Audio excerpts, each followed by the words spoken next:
Nagbabalik si Professor Willie Perez sa Professor On Air.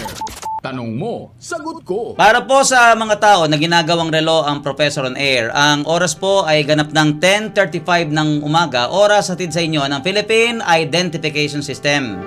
Ang ating unang tanong na in-email galing po kay Criselda Ramirez ng Sydney, Australia, bakit po Hunyo ang sikat na buwan para sa mga nagpaplanong mag-asawa o magpakasal?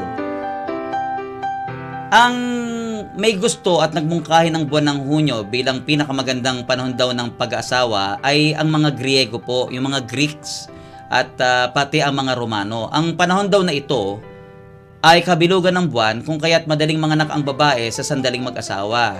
So, sunod po ang buwang ito sa pangalan ni Juno na goddess of marriage, no?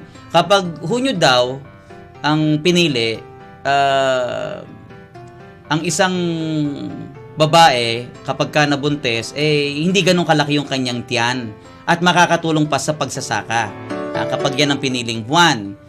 Sa sandaling manganak naman, madali rin daw na makaka-recover ang babae upang makatulong pa rin sa susunod na anihan.